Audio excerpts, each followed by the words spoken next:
This is question number 13. How can there be a connection between the self, which is pure knowledge, and the triple factor, which are a relative knowledge? This is in a way like the working of a cinema as shown below. Cinema show and right side is self. Number one, the lamp inside, that is the apparatus, and self, the self. Number one on the this below self. Left side, cinema show. Second point, the lens is front of the lamp. Self. Second point below it, the pure sattvic mind close to the self. Third point below cinema show, the film which is a long series of separate photos. Third point below self, the stream of latent tendencies consisting of subtle thoughts. Fourth point, the lens, the light passing through it, and the lamp which together form the focused light. Below self, fourth point, the mind, the illumination of it, and the self which together form the sphere of the individual self. Fifth point on below cinema show, the light passing through the lens and the falling on the screen. Fifth point below self, the light of the self emerging from the mind through the senses and falling on the world. Sixth point below cinema show. Sixth point, the various kinds of pictures appearing in the light of the screen. Sixth point below self, the various forms and names appearing on as the objects perceived in the light of the world. Seventh point below cinema show, the mechanism which sets the film in motion. And seventh point below self, the divine law manifesting the latent tendency of the mind.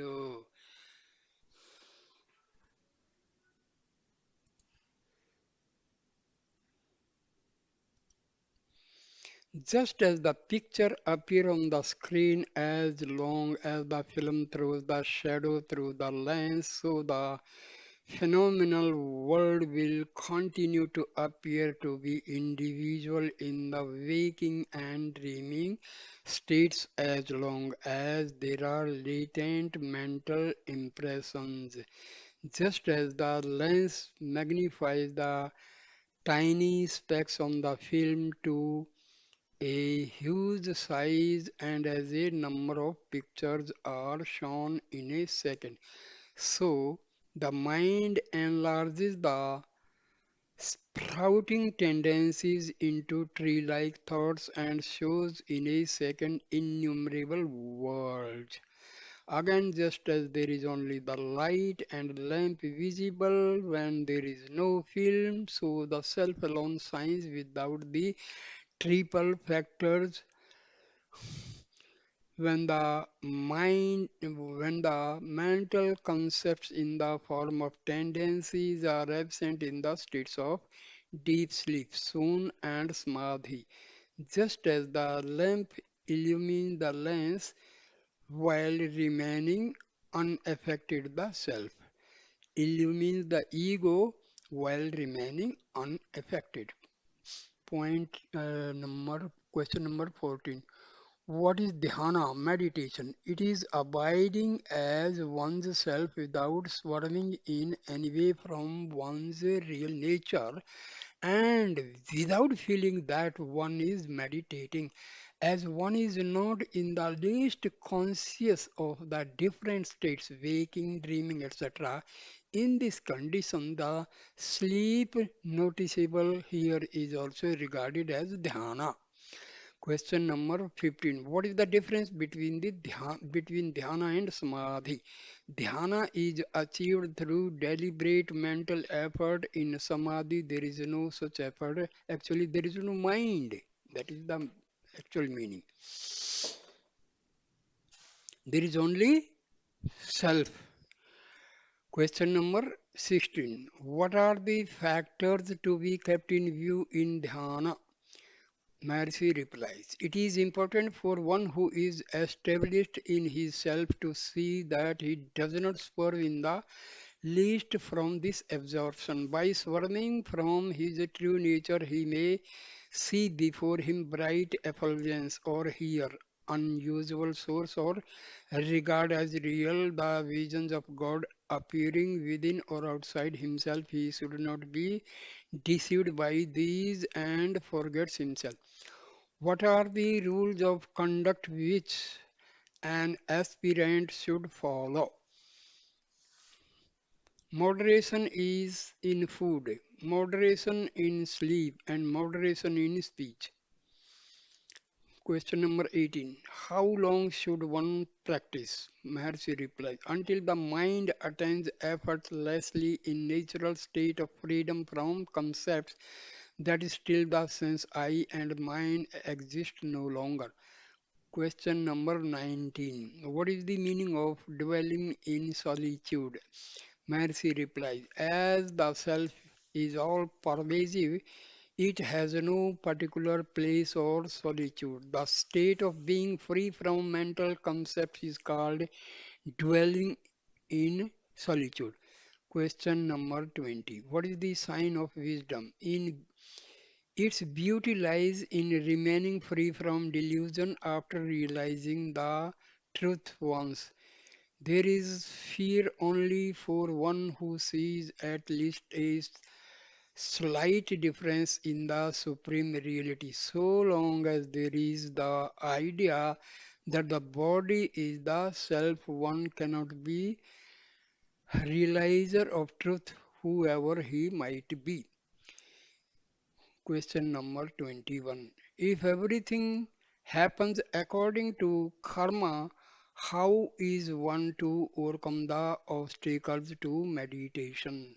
Mercy replies, Prarabdha is that portion of the past karma which is responsible for the present body and concerns only the outturned, not the interned mind.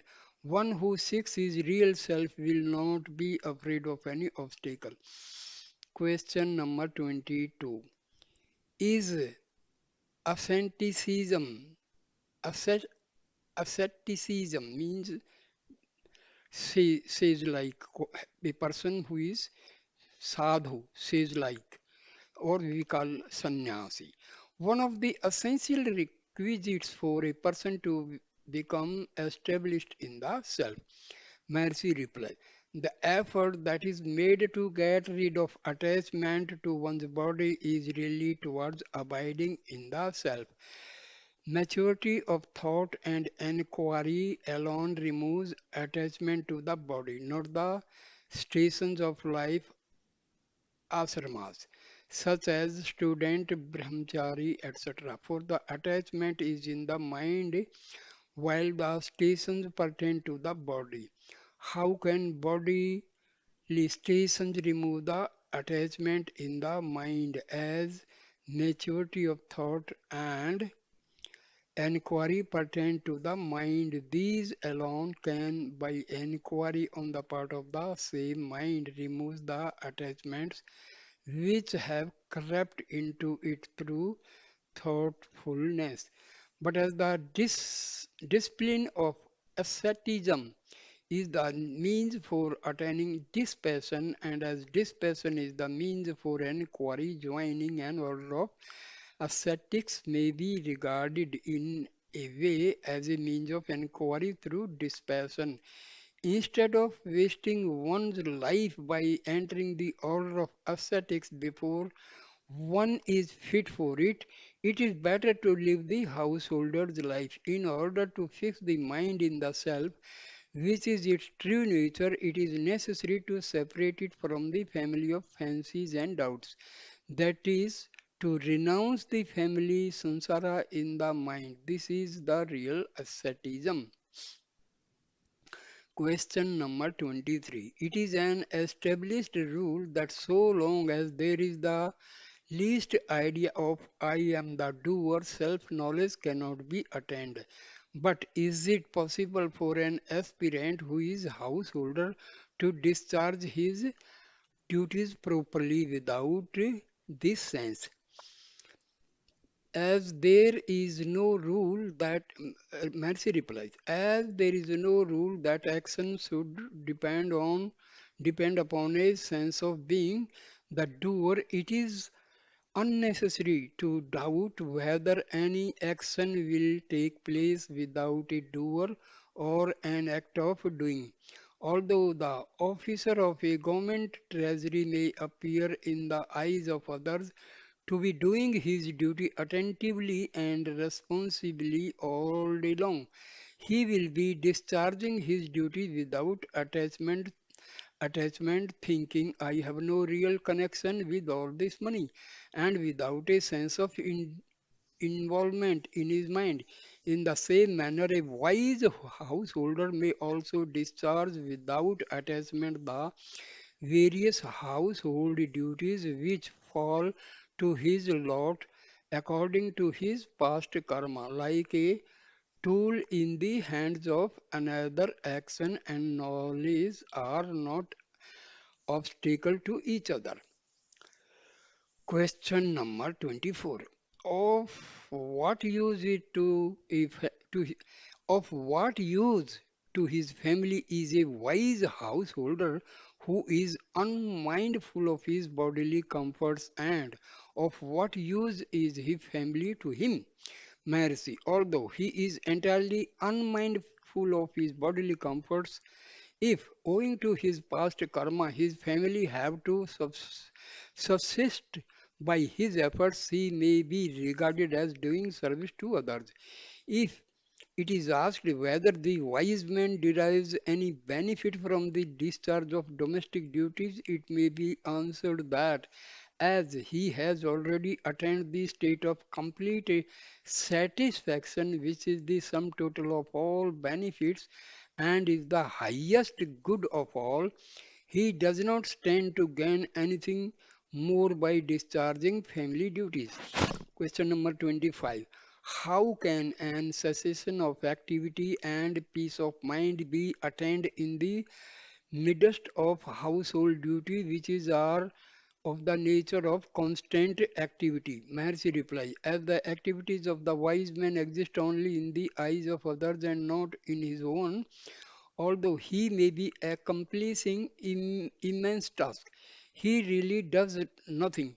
Therefore, his activities do not stand in the way of inaction and peace of mind, for he knows truth that all activities take place in his mere presence and that he does nothing. Hence, he will remain as the silent witness of all activities taking place. Question number 26. Just as the sage's past karma is the cause of his present activities, will not the impression, that is vasanas caused by his present activities, adhere to him in future? Mercy only. Mercy reply. Only one who is free from all the latent tendency is a sage. That being so, how can the tendencies of karma affect him who is entirely unattached to activities? Number 27, question number 27. What is the meaning of brahmacharya? Maharshi reply. Only inquiry into reality, Brahma, should be called brahmacharya. Question number 28. Will the practice of brahmacharya, which is followed in conformity with the four orders of the life, student life, household life, retired life, and renounced life, be means of that is as per Hindu tradition, there are four varnas. Now, this life of a person is divided into four parts of 25 years each. Maharshi reply, as the various means of knowledge such as control of sense, etc., are included in brahmacharya, the various practices duly followed by those who belong to the order of students, brahmacharyans, are very helpful for their improvement. Question number 29. Can one enter the order of ascetics, sannyasi, directly from the order of student of brahmacharya? Maharshi replies, those who are competent need not formally enter the order of Brahmachari, etc. The order laid down. One who has realized his self does not distinguish between the various orders of life. Therefore, no order of life either helps or hinders him. Question number 30. Does an aspirant lose anything by not observing the rule of caste and orders of life?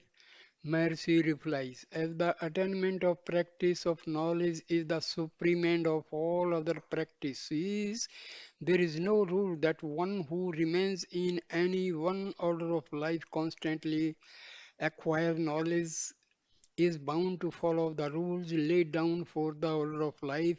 If he follows the rules of caste and orders of life, he does not so for the good of the world. He does not derive any benefit by observing the rules, nor does he lose anything by not observing the rules. Next is experience. Under this heading, first question. What is the light of consciousness? Mercy replies.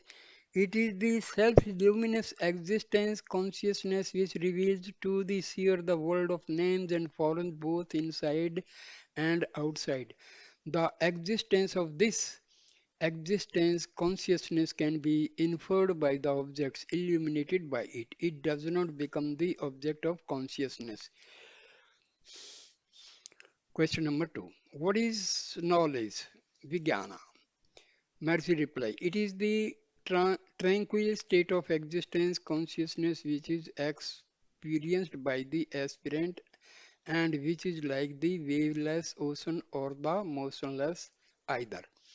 Question number three. What is bliss? It is the experience of joy or peace in the state of vijnana free of all activities and similar to deep sleep. This is also called the state of kevala nirvikalpa, remaining without concept.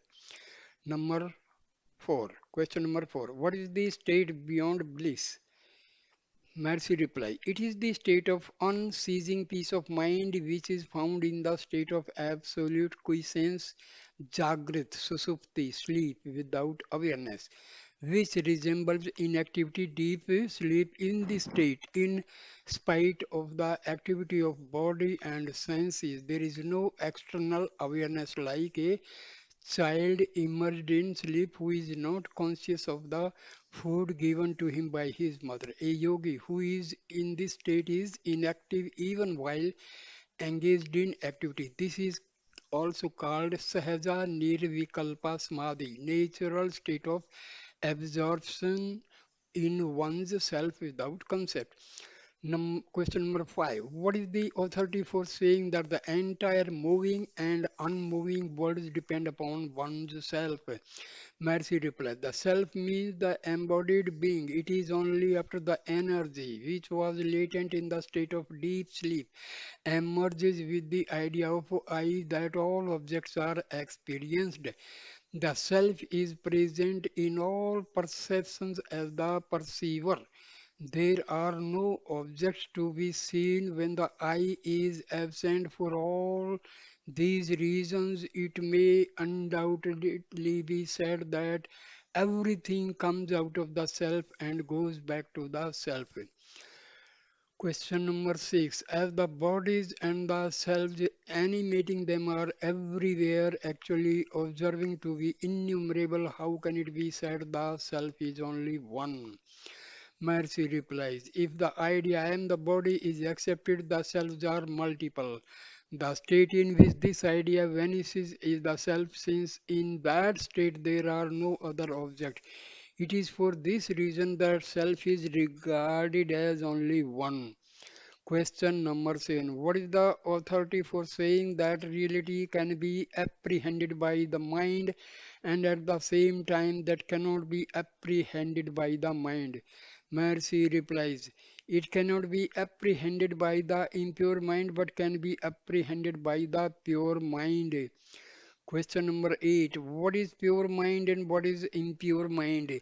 When the indefinable power of reality separates itself from reality and in union with the reflection of consciousness assumes various forms, it is called the impure mind. When it becomes free from the reflection of consciousness through discrimination, it is called the pure mind. It is a state of union with the reality, is its apprehension of reality. The energy which is accompanied by the reflection of consciousness is called the impure mind, and its state of separation from reality is its non-apprehension of reality.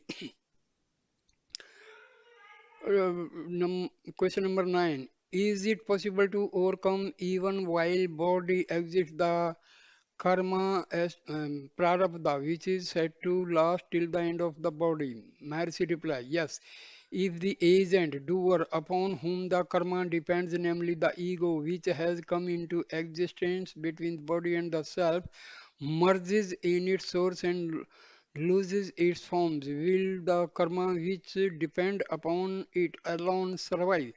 Therefore, when there is no I, there is no karma. Question number 10. As the self-existence and consciousness, what is the reason for describing it as different from the existence and non-existent, the sentient and insentient?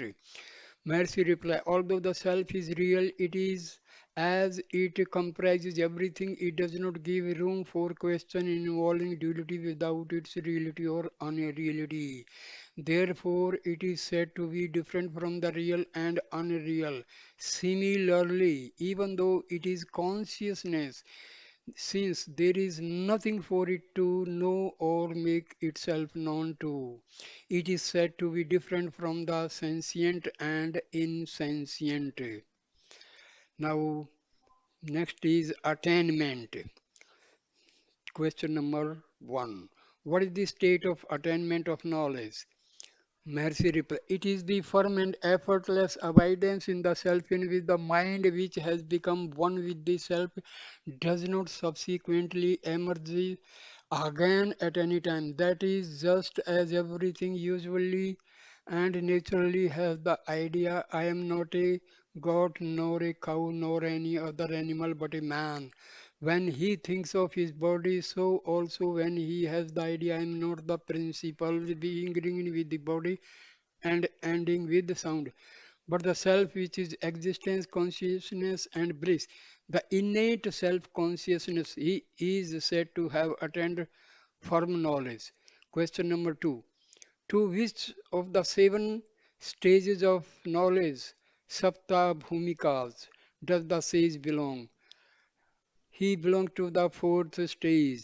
Mercy reply. He belongs to the fourth stage. The seven Jnana Bhumikas are: number 1, Subhecha, the desire for enlightenment. Second, Vicharna, that is inquiry. Number 3, Tanumansa, tenuous mind. Fourth, Satvapati, self-realization. Satvapati, that is self-realization. Fifth, Amsakti, Asam Sakti, non-attachment. Sixth, Padartha Bhavana, non-perception of objects. And seventh is Turiyaga, transcendence, means leaving everything behind and going beyond everything. Number Question number 3. If there is so, why have three more stages superior to it been distinguished? Maharshi replies, the marks of the stages 4 to 7 are based upon the experience of the realized person. They are not state of knowledge and release. So far as the knowledge and release are concerned, no distinction whatsoever is made in these four stages. Those who have attained the last four bhumikas are called Brahmavid, Brahmavidvara, Brahmavidvarya, and Brahmavid Varishta, respectively. Question number 4. As liberation is common to all, why is the Varishta the most excellent alone praised excessively? Mercy replies, so far as the Varishta common experience of bliss is concerned, He is extolled only because of the special merit acquired by him in his previous births, which is the cause of it. Question number 5. As there is no one who does not desire to experience constant bliss, what is the reason why all sages do not attain the state of Vrishta? Mercy replies, it is not to be attained by mere desire or effort. Karma, prarabdha is its cause. As the ego dies along with its cause, even in the fourth stage, bhumika. What isn't is there beyond that stage to desire anything or make efforts? So long as they make efforts, they will not be sages. Do the sacred text which specially mention the Varishta say that other three are unenlightened, unenlightened persons? Question number 6. As some sacred texts say that the supreme state is that in which the sense organs and the mind are completely destroyed, how can that state be compatible with the experience of the body and the senses? Maharshi replies, if that were so, there would not be any difference between that state and the state of deep sleep. Further, how can it be said to be the natural state when it exists at one time and not at another? This happens as stated before to some persons according to their karma for some time or till death. It cannot properly be regarded as the final state. If it could be, if it would mean that all great souls and the Lord who were the authors of the Vedantic works and the Vedas were unenlightened persons. If the supreme state is that in which neither the senses nor the mind exist, and not the state in which they exist, how can it be the perfect state, Paripurnama?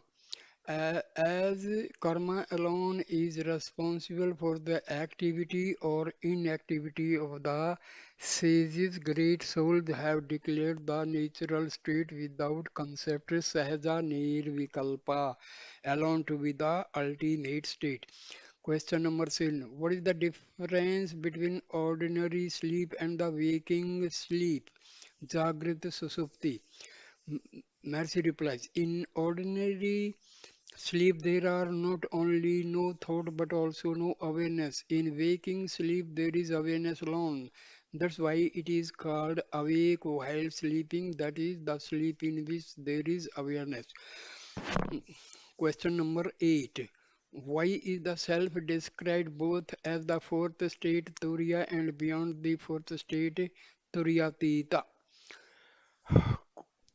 Mercy replies, Turiya means that which is the fourth. The experience of the three states of waking, dreaming, and deep sleep, known as Viswa, Tejasa, and Prajna, who wander successively in these three states, are not the self. It is with the object of making this clear, namely that the self is that which is different from them and which is the witness of these states, that is called the fourth.